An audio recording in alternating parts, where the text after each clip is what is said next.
Salam kerahiman. Hari ini kita akan baca sama-sama untuk 17 April. Akan baca dari 746 dan 880. Kita mulai ya. 746. Aku sudah tahu bahwa pada saat-saat tertentu dan pada saat-saat yang paling sulit, aku akan sendirian, ditinggalkan oleh setiap orang. Aku tahu bahwa aku harus menghadapi segala badai serta pergulatan dengan segenap kekuatan jiwaku, meskipun di dekatku ada orang-orang yang darinya aku berharap mendapat pertolongan. Tetapi aku tidak sendirian, sebab Yesus menyertaiku, dan bersama Dia aku tidak takut akan suatu pun. Aku sungguh sadar akan segala sesuatu, dan aku tahu apa yang diminta Allah dariku. Penderitaan, penghinaan, cemooh, penganiayaan, dan pelecehan akan terus-menerus menjadi bagianku. Aku tidak mengenal jalan lain. Untuk kasih yang tulus, aku mendapat balasan berupa sikap tidak tahu terima kasih. Inilah jalanku yang sudah ditandai dengan jejak kaki Yesus. Oh Yesusku, kekuatanku dan harapanku satu-satunya. Hanya dalam Engkaulah seluruh harapanku. Pengharapanku tidak akan dikecewakan. 880. Kesatuanku dengan orang yang menghadapi ajal tetap akrab seperti sebelumnya. Oh, betapa tak terselami kerahiman Allah, sehingga Tuhan mengizinkan aku, berkat doaku yang tidak pantas, menolong orang yang menghadapi ajal. Aku berusaha berada di samping setiap orang yang menghadapi ajal, kapan saja aku bisa. Andalkanlah Allah, karena Ia itu baik dan tak terselami. Kerahimannya melampaui pemahaman kita. Bulan ini tetap bicara temanya trust, percaya penuh pada Tuhan. Dikatakan oleh Suster Faustina, aku tahu pada saat-saat tertentu, pada saat-saat sulit, aku merasa sendirian, ditinggalkan oleh semua orang. Mungkin ini juga pernah kita rasakan ya. Pada saat kita susah, pada saat kita jatuh, pada saat kita down, yang dimana kita butuh support, butuh pengertian, butuh bantuan dari orang-orang sekitar, malah mereka menjauh. Mereka seolah-olah takut dipinjemin uang, takut dikasih masalah, takut jadi ikut bermasalah ya. Mereka menghindar. Begitu pula yang dialami oleh Suster Faustina. Tapi disinilah bedanya mungkin dengan kita-kita. Suster Faustina katakan, tapi aku enggak sendirian. Walaupun aku ditinggalkan oleh orang-orang di sekitarku, aku enggak sendirian. Aku tetap percaya, tetap yakin dengan penuh kepercayaan bahwa aku tidak pernah sendirian. Sebab Yesus menyertaiku. Sebab Yesus ada selalu dalam kehidupan kita. Seperti yang Yesus katakan, aku menyertai engkau sampai akhir zaman. Artinya kita ada bersama Tuhan. Nah, yang jadi masalah adalah sering kita nggak sadar. Kita nggak sadar bahwa Tuhan ada. Tuhan mendampingi kita, Tuhan menjaga kita. Suster Faustina katakan, bersama Dia, bersama Yesus, aku tidak takut sesuatu pun. Ini menjadi kekuatan buat kita semua juga ya. Bersama Yesus kita nggak perlu takut. Nggak perlu takut akan apapun. Aku tahu apa yang diminta Allah. Penderitaan, penghinaan, cemooh, penganiayaan, pelecehan, dan hal-hal lain yang membuat Suster Faustina menderita. Suster Faustina katakan, aku tahu apa yang diminta Tuhan dan aku akan terus menerima itu. Kalau itu menjadi bagianku, jadi bukan ditolak, bukan komplain sama Tuhan, kok penderitaan nggak selesai-selesai, kok satu penderitaan belum selesai, datang lagi masalah lain, datang lagi hal-hal yang lain. Tapi di sini Suster Faustina percaya penuh, satu, bersama dengan Yesus, dia nggak perlu takut apapun. Jadi walaupun ada penderitaan, walaupun ada penganiayaan, kalau memang itu jalan yang Tuhan mau dia lakukan, dia akan lakukan. Kalau memang itu jalanku, akan terus jadi bagianku. Aku nggak mengenal jalan lain. Jadi kita nggak mencari cara lain ya untuk supaya bisa melaksanakan firman Tuhan. Jadi kalau memang itu caranya Tuhan, ya sudah, itulah jalan satu-satunya.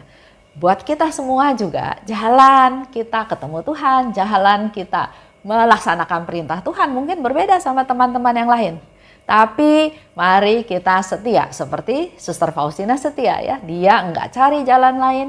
Kalau itu menjadi jalan yang Tuhan sediakan buat dia akan lakukan. Untuk kasih yang tulus, aku dapat balasan berupa sikap tidak tahu terima kasih. Dalam hidup kita sehari-hari, kalau kita berbuat baik, kalau kita melakukan sesuatu, nggak usah dapat reward, nggak usah dapat apa-apa. Kadang-kadang kita berharap ya ucapan terima kasih.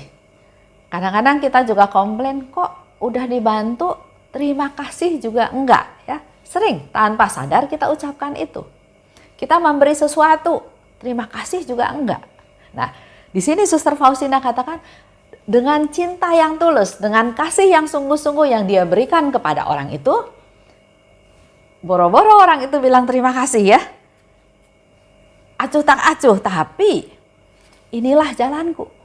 Jadi walaupun orang itu nggak merespon, nggak berterima kasih dengan apa yang sudah dilakukan oleh Suster Faustina, tapi Suster Faustina bilang ini jalanku. Dia tetap berbuat baik dengan hati yang tulus. Dengan dasar kasih yang tulus, bukan pura-pura. Kita bisa juga ya tetap berbuat baik walaupun dijahatin sama orang. Tapi dalam hati mungkin dendam. Dalam hati mungkin, aduh terpaksa nih sebetulnya.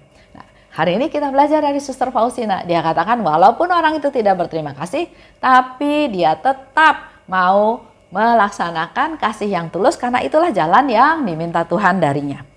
Inilah jalanku yang sudah ditandai dengan jejak kaki Yesus. Sama, Yesus juga banyak melakukan perbuatan baik.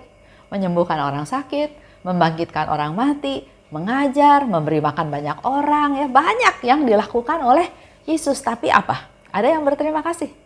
Malah menyalibkan dia.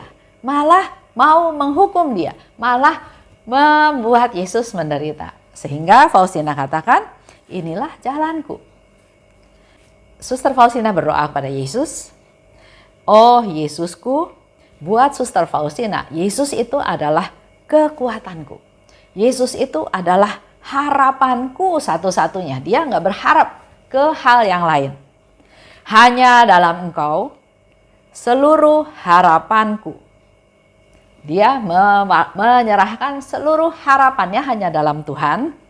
Dan pengharapanku tidak akan dikecewakan. Jadi dia punya satu iman, satu keyakinan bahwa kalau dia berharap pada Tuhan, dia tidak akan dikecewakan. 880. Kesatuanku yang erat atau akrab dengan orang yang menghadapi ajal. Jadi di sini Suster Faustina mau sharing lagi juga bahwa dia punya relasi yang erat, yang dekat dengan orang-orang yang menghadapi ajal. Kalau Bapak Ibu baca dari diary, di sana juga banyak cerita ya. Dia diminta oleh Yesus untuk berdoa koronka buat orang yang sedang menghadapi ajal. Diminta juga hal-hal yang lain untuk melakukan banyak hal untuk orang-orang yang menghadapi ajal. Allah dengan kerahiman yang tak terbatas mengizinkan aku berdoa buat mereka. Karena berkat doaku yang tidak pantas, aku bisa menolong orang yang sekarat. Suster Faustina tanya lagi ke dirinya sendiri atau tanya sama Tuhan. Saya ini siapa? Kok Tuhan mau mendengarkan doanya Suster Faustina yang tidak sempurna? Suster Faustina juga sadar dia juga bukan siapa-siapa. Dia juga orang yang papa, yang gak berdaya. Tapi kok Tuhan mau mendengarkan doanya Suster Faustina supaya orang yang didoakan itu mengalami keselamatan, mengalami pertolongan. Ini menjadi satu bukti lagi dari Suster Faustina yang dia katakan Allah dengan kerahiman yang tak terbatas. Dia juga nggak habis pikir ya. Kok Allah begitu baik, begitu merendahkan diri untuk mau mendengarkan doa dia yang dinyatakan dengan doa yang enggak sempurna dan juga oleh orang-orang yang papa yang enggak berdaya. Disitulah bukti kerahiman Tuhan. Tuhan enggak perlu doa yang bagus, Tuhan enggak perlu siapa yang berdoa, tapi Tuhan mendengarkan doa-doa yang kita panjatkan untuk orang lain, doa syafaat, dan kita panjatkan secara tulus. Karena Suster Faustina katakan, berkat doaku yang tidak pantas, aku bisa menolong orang yang sekarat. Orang yang sedang sekarat itu mengalami penderitaan yang sangat berat, ya, penderitaan yang mengerikan. Nah, Suster Faustina berdoa supaya orang-orang yang sedang sekarat ini dibantu dengan doanya Suster Faustina supaya dia bisa pulang dalam damai. Aku berusaha berada di samping setiap orang yang menghadapi ajal kapan saja aku bisa. Ini suatu niat dari Suster Faustina karena Yesus katakan, doakan doa koronka di samping orang yang menghadapi ajal. Maka aku akan datang bukan sebagai hakim, tapi sebagai penyelamat yang maha rahim. Nah, ada yang bertanya pada saya ya dalam ya karena acara YouTube, karena ada grup WhatsApp, jadi ada yang tanya, Bu, kan Yesus bilang harus berdoa di samping orang yang menghadapi ajal. Sekarang kan masa pandemi, mana mungkin saya bisa lakukan itu? Betul, kita juga nggak bisa datang ke rumah sakit, apalagi kalau dia jelas-jelas COVID. Dia sudah diisolasi, dia udah nggak bisa lagi ketemu sama orang. Kita ya, siapa? Tim doa mau mendoakan dia, saudaranya, pasangannya, anaknya, orang tuanya juga udah nggak bisa ketemu. Nah, tapi bukan berarti kita nggak bisa berdoa. Kita tetap bisa berdoa karena yang Yesus lihat itu adalah ketulusan. Saya tulus berdoa buat dia, maka doa itu juga akan didengarkan Tuhan dan tetap akan bisa menolong karena Allah Maha Rahim. Saya pernah cerita ya, satu kali ada teman yang sudah sakit kanker, kemudian dia sudah makin lama kondisinya makin jelek, masuk ke rumah sakit, dan menjelang jam 3 itu dia sudah ada di ruang ICU dengan posisi yang sudah sadar enggak sadar. Kami cuma bisa ngomong sebentar, terus udah gitu keluar, tapi saya bilang, kita akan doa di luar. Karena memang nggak boleh doa di ruang ICU. Tapi setelah doa selesai, susternya katakan bahwa ibu itu sudah tenang. Dan nggak lama lagi dia terus meninggal. Jadi buat Tuhan yang lebih penting adalah kesungguhan, ketulusan, cinta yang tulus, cinta yang murni. Andalkan Allah karena Ia baik dan tidak terselami. Kerahimannya melampaui pemahaman kita. Kita nggak bisa ngerti. Memang di satu pihak Yesus bilang, sering-seringlah berdoa di samping orang yang sedang sekarat. Tapi dengan situasi seperti sekarang ini, Tuhan juga tahu. Begitu banyak misa yang online, live streaming. Pemberian sakramen tobat juga secara live streaming. Pemberkatan daun palma juga secara live streaming. Waktu Rabu Abu, pemberkatan Abu juga secara live streaming. Jadi itu hanya liturgi yang masa sekarang nggak bisa dilaksanakan seperti yang seharusnya. Tapi relasi kita dengan Tuhan, doa-doa kita kepada Tuhan tetap nggak ada hambatan. Selama doa itu kita panjatkan dengan tulus, dengan tujuan membantu orang lain. Itu aja untuk hari ini. Mari kita semakin percaya pada Tuhan. Yesus, Engkaulah andalanku. Amin. Salam kerahiman.